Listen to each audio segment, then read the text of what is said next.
Hello dear friends. तो कैसे हो आप सभी? उम्मीद करते हैं सभी अच्छे होंगे। छत्तीसगढ़ एग्जाम प्रोजेक्शन की यूट्यूब चैनल पर आप सभी का स्वागत है। आप सभी को नवरात्रि की हार्दिक शुभकामनाएं। ठीक है, जैसे आप सभी को पता है, उच्च शिक्षा विभाग भर्ती 2023, जिसके तहत प्रयोगशाला परिचारक, प्यून, चौकीदार, स्वीपर आदि भर्ती का नोटिफिकेशन जारी हो गया है। ठीक है, 880 पदों पर। तो जैसे कि आप स्क्रीन पर देख पा रहे होंगे, लेक्चरर 1। ठीक है, इसके तहत हम पूरी जो 60 नंबर का है ना, उसका वीडियो डालेंगे। ठीक है, साथ ही साथ आपको एमसीक्यूज भी देखने को मिलेगा। ठीक है, जैसे कि देख सकते हो, ठीक, एमसीक्यू भी देखने को मिलेगा। तो बने रहे हमारे चैनल के साथ। वीडियो अच्छा लगे तो वीडियो को लाइक करिएगा, चैनल को सब्सक्राइब करिएगा और अपने दोस्तों के साथ शेयर जरूर करिएगा। ठीक है, तो चलिए बढ़ते हैं। हमारा आज का पहला टॉपिक है जियो का विकास। ठीक है, इसके बारे में जानते हैं। तो जियो का विकास, जियो में होने वाले क्रमिक परिवर्तन को ही जैव विकास या जियो का विकास कहते हैं। ठीक है, यहाँ पर आपको समझ आ गया होगा। जियो में होने वाले क्रमिक परिवर्तन को ही जैव विकास या जियो का विकास कहते हैं। ठीक है, अगर शाब्दिक अर्थ में देखा जाए तो जीव विकास जीव विज्ञान की वह शाखा है जिसमें जीवों की उत्पत्ति तथा उसके पूर्वजों का इतिहास तथा समय समय पर हुए क्रमिक अध्ययन ही जीव का विकास कहलाता है। जैसे कि आप इमेज पर देख सकते हैं। ठीक है, जैसे कि हमने देखा जियो का विकास। ठीक है, तो जियो का विकास, जियो के बारे में हमें अवगत जानकारी किसके द्वारा जानकारी हुआ या कौन सा वैज्ञानिक? तो वो कौन है? डार्विन। ठीक है, डार्विन ने बीगल का सफर प्रारंभ किया। ठीक है ना, जैसे कि यहाँ पर लिखा है, आप देख सकते हैं बीगल। बीगल क्या है? बीगल जैसे कि आपको ये वैज्ञानिक का नाम लग रहा होगा, ठीक है, जगह का नाम लग रहा होगा, लेकिन बीगल यहाँ एक जहाज है। ठीक है, देख सकते हैं जैसे आप स्क्रीन पर, ये जहाज है बीगल।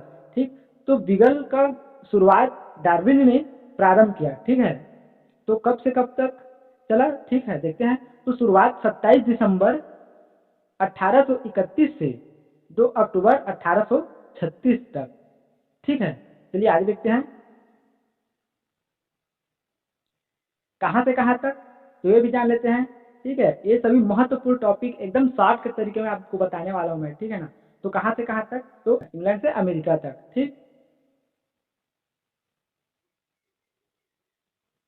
क्यों? अब ये भी जानना जरूरी है कि क्यों बीगल का सफर किया डार्विन ने। तो इसके लिए जीव के विकास के लिए। ठीक, तो इसके अंतर्गत जैव विविधता, आवास, खाद्य श्रृंखला एवं व्यवहार इत्यादि की विस्तृत जानकारी हेतु। ठीक, जैसे कि आप यहाँ पर देख सकते हैं। ठीक है ना, उसके बाद है डार्विन का अवलोकन। ठीक, तो अब जैसे डार्विन निकल गया, ठीक है ना, जियो का विकास अवलोकन करने के लिए। ठीक है, जैसे डार्विन निकला, ठीक, अपने सफर के लिए, तो उन्होंने क्या क्या पाया, क्या क्या चीज का अवलोकन किया, उसके बारे में हम जानते हैं। ठीक, तो जैसे कि देख सकते हैं यहाँ पर डार्विन का अवलोकन। ठीक है, तो विशालकाय रिग का जीवाश्म को संग्रहित किया। ये रिग, ठीक है, ये रिच है, रिच, रिग नहीं है, वो रिच है। ठीक है, संग्रहित किया। समुद्री जीवों में अद्भुत खाद्य श्रृंखला देखें, जैसे कि समुद्री जीवों में अद्भुत खाद्य श्रृंखला देखें। ठीक, जीवाश्म को संग्रहित किया। ठीक है, विशालकाय उष्ण कटिबंधीय जंगलों के जीवों के प्रकार एवं उनके आवास के बारे में अवलोकन किया। ठीक, जैसे कि आप यहाँ पर देख सकते हैं, उष्ण कटिबंधीय जंगलों के जीवों के प्रकार एवं उनके आवास के बारे में अवलोकन किया। ठीक, तो दक्षिण अमेरिका के पहाड़ों पर समुद्री जीवों के जीवाश्म पाया। ठीक, अवलोकन करने जैसे निकला तो वो दक्षिण अमेरिका के पहाड़ों पर समुद्री जीवों के जीवाश्म पाया। ठीक, विशालकाय विलुप्त स्तनधारियों सरीसृपों से पता चला कि पूर्व के जीवों और वर्तमान के जीवों में विभिन्नताओं के साथ साथ समानताएं भी है। ठीक, जैसे कि आप यहाँ पर देख सकते हैं, डार्विन ने अवलोकन किया तो पाया वर्तमान के जीवों में विभिन्नताओं के साथ साथ समानताएं भी है। ठीक है, चलिए आगे देखते हैं।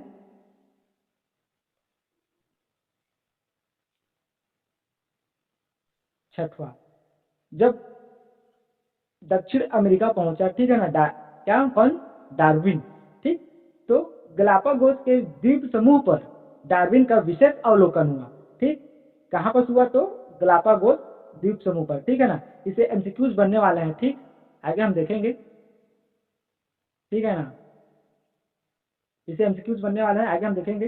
तो जैसे कि आप देख सकते हो, गलापागोस के द्वीप समूह पर डार्विन का विशेष अवलोकन हुआ। तो क्या हुआ? पहला देखते हैं। गौहेटा जैसा जीव 60 से 100 सेंटीमीटर तक देखा। ठीक है ना, गौहेटा, ये अपना गौहेटा, ठीक है, जिसे देख सकते हो आप, पहला। ठीक, दूसरा है हंस जैसा बूबी नामक पक्षी 70 से 90 सेंटीमीटर तक की दिखाई दिया। ठीक, जैसे कि ये है। ठीक है ना, तीसरा देखा कैक्टस 600 से 700 सेंटीमीटर लंबाई। ठीक है ना, कैक्टस, ये भी। और चौथे में फिंच 10 से 20 सेंटीमीटर।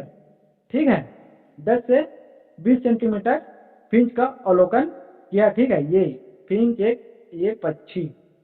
ठीक है, और ये अपना लास्ट है कछुआ, पांचवा, 120 से 150 सेंटीमीटर तक की केचुआ का अवलोकन किया।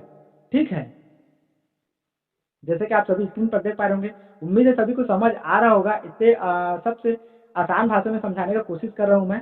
ठीक है, चलिए आगे देखते हैं।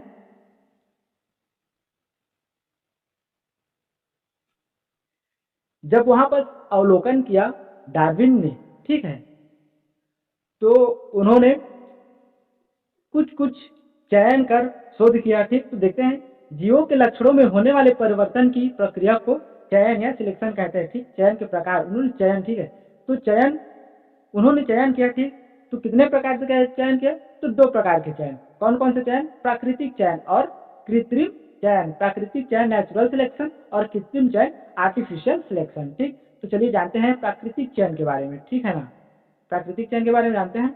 तो प्राकृतिक चयन, प्रकृति के द्वारा होने वाले चयन की प्रक्रिया को प्राकृतिक चयन कहते हैं। ठीक, तो प्राकृतिक चयन के अंतर्गत उन्होंने मनुष्य, जानवर और पक्षी, ठीक, ये उदाहरण है।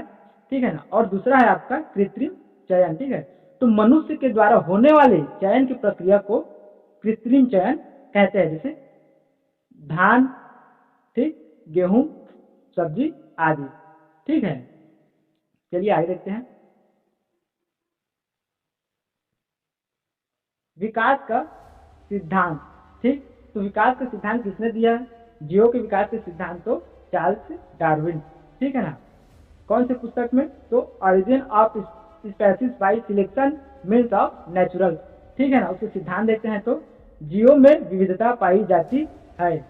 ठीक है, जीवों में प्रजातियों की रचना मौजूद प्रजाति से हुई। ठीक, उसके सिद्धांत है जीवों की उत्पत्ति एक समान पूर्वजों से हुई है। ठीक, ये भी। जीवों में पाए जाने वाली विभिन्नताएं अनुवांशिक होती है। ठीक, प्रजातियों की आबादी में बदलाव होता है, जिससे ही जीवों का विकास चलता है। ठीक है, चलिए आगे देखते हैं। अब जैसे कि यहाँ पर देख सकते हैं अनुकूलन। ठीक, अनुकूलन क्या है? तो जैसे कि अब कहीं भी, जैसे हम लोग के लिए, हम लोग जिस स्थान पर रहते हैं वहाँ का अनुकूलन, वातावरण, माहौल कैसा है। ठीक, उसी प्रकार जैसे चार्ल्स डार्विन ने वहाँ शोध के लिए गया। ठीक है ना, तो वहाँ पर रहने वाले जितने भी जीव जंतु, पशु पक्षियाँ हैं, उनके वातावरण, माहौल का भी अवलोकन किया। ठीक है, वही अनुकूलन है, जैसे कि यहाँ से इधर देख लेना। ठीक, तो वह प्राकृतिक प्रक्रिया जिसके माध्यम से जीव पूरी तरह से नए परिवेश या वर्तमान वातावरण में उतार चढ़ाव के अनुकूल होते हैं, उन्हें अनुकूलन कहते हैं। ठीक है, नोट, इसे देख लेते। जैव विकास का सिद्धांत और उसे प्रतिपादित करने का संज्ञा डार्विन। ठीक है, तो जैसे कि आप यहाँ पर देख सकते हैं, जैव विकास का सिद्धांत और उसे प्रतिपादित करने का संज्ञा किसे है? तो डार्विन को। ठीक है, उसके द्वारा लिखित पुस्तक ऑन द ओरिजिनल ऑफ, ठीक है ना, जैसे यहाँ पर देखते हैं on the original of species by natural selection. ठीक है, यह पुस्तक वेलेस द्वारा लिखित पुस्तक है। ठीक, तो इसका विवरण वेलेस द्वारा लिखित पुस्तक डार्विनिज्म में मिलता है। ठीक, ये सभी जितना भी है ना अनुकूल वातावरण अनुकूलन जो डार्विन की, ठीक, तो ये डार्विनिज्म पुस्तक में मिलता है। वो किसके द्वारा लिखित है? तो वेलेस द्वारा। ठीक है, ये पुस्तकें क्रमशः 1859 से 1889 में छपी थी। ठीक है, चलिए आगे देखते हैं। ठीक, जितना पढ़े हैं उसका एमसीक्यूज देख लेते हैं, ठीक है ना। उम्मीद करते हैं यहाँ तक जितना भी बताया हूँ आप सभी को समझ आ गया होगा, ठीक है। कुछ एमसीक्यूज देख लेते हैं, ठीक। तो अपना पहला एमसीक्यू यहाँ पर से पहला प्रश्न है, प्रजाति की उत्पत्ति नामक पुस्तक कौन सी है या किसके द्वारा लिखित है, ठीक है। तो किसके द्वारा लिखित है, तो डार्विन, ओपेरिन, लेमार्क या कोई नहीं, ठीक। तो अपना सही आंसर हो जाएगा अपना डार्विन, ठीक है। प्रश्न दूसरा है, अनुवांशिकी जीव विज्ञान की वह शाखा है जिसके अंतर्गत अध्ययन किया जाता है, ठीक। तो चलिए देखते हैं इसका सही आंसर क्या होगा। ऑप्शन ए जीवाश्म, ऑप्शन बी कायिकी, ऑप्शन सी अनुवांशिकता तथा विभिन्नता, ऑप्शन डी जैव प्रौद्योगिकी, ठीक। तो इसका सही आंसर हो जाएगा आपका ऑप्शन सी, ठीक है ना, अनुवांशिकता तथा विभिन्नताएं, ठीक है। चलिए आगे देखते हैं। प्रश्न संख्या 3, जीवों में अनुवांशिक विभिन्नताएं उत्पन्न होती हैं, ठीक है। तो आपका 1 मिनट। प्रश्न संख्या 3, ठीक है, जीवों में अनुवांशिक विभिन्नताएं उत्पन्न होती है। ऑप्शन ए डीएनए के कारण, ऑप्शन बी उत्परिवर्तन के कारण, ऑप्शन सी अनुवांशिक पुनर्योग के कारण और ऑप्शन डी इनमें से सभी, ठीक। तो इसका सही आंसर हो जाएगा आपका ऑप्शन डी, इनमें से सभी, ठीक है। प्रश्न संख्या 4, डार्विन का सिद्धांत क्या बताता है, ठीक है। तो चलिए देखते हैं। सरल जीवों में जटिल जीवों का विकास, ठीक, लक्षणों की पीढ़ी दर पीढ़ी वंशानुगति, पृथ्वी की उत्पत्ति, इनमें से सभी, ठीक है। तो आपका सही आंसर हो जाएगा ऑप्शन ए, ठीक, सरल जीवों से जटिल जीवों का विकास, ठीक है। चलिए आगे देखते हैं। प्रश्न संख्या 5, डार्विन ने अपना यात्रा कब प्रारंभ किए थे, डार्विन अपना यात्रा कब प्रारंभ किए थे, ठीक। तो चलिए देखते हैं। Option A 1731, option B 1831, option C 1848 और आपका ऑप्शन डी 1742, ठीक है। तो सही आंसर हो जाएगा आपका ऑप्शन बी, ठीक, 1831, ठीक है। चलिए आगे देखते हैं। प्रश्न संख्या 6, डार्विन के अन्वेषी यात्रा वाली जहाज के नाम लिखिए, ठीक। तो डार्विन के जो अन्वेषी यात्रा वाली जो जहाज था, जैसे कि आपको पहले बताया था, याद कीजिए, ठीक है। तो चलिए देखते हैं। Option A bugle, option B dinosaur, option C क्रूम और ऑप्शन डी बीगल, ठीक। तो इसका सही आंसर क्या हो जाएगा आपका ऑप्शन डी बीगल, ठीक है। प्रश्न संख्या 7, गलापागोस के द्वीप समूह पर डार्विन ने कौन सी पौधे एवं जीवों का अवलोकन किया, ठीक है। तो चलिए देखते हैं। ऑप्शन ए कैक्टस पौधे, छिपकली, कछुए, वर्मी एवं फिंच पक्षी, ठीक। ऑप्शन बी सरसों पौधे, डायनासोर, मछली, शोर पक्षी, ठीक। ऑप्शन सी आलू पौधे, बाघ, झींगा, गौरेला पक्षी, ठीक। ऑप्शन डी है इनमें से कोई नहीं, ठीक। तो अपना सही आंसर हो जाएगा ऑप्शन ए, ठीक है ना, ये सभी चीजों का अवलोकन किया था, ठीक। और देख लेते हैं इसे, ठीक। ये वर्तमान युग में डायनासोर युग के जीवों की कुछ प्रजातियां पाई जाती है, परंतु डायनासोर नहीं पाया जाता। आज के समय में कुछ ऐसी ठीक प्रजातियां हैं, आज के समय में कुछ ऐसी प्रजातियां हैं जैसे मनुष्य और हाथी जो डायनासोर युग में नहीं थे, ठीक। इससे एक एमसीक्यू बनने वाला है, ठीक है ना। जैसे कि अभी यहाँ पर देख सकते हैं, ऐसी प्रजातियां है जैसे डायनासोर के जमाने में ऐसी कौन सी प्रजाति नहीं थी जो अभी है, ठीक।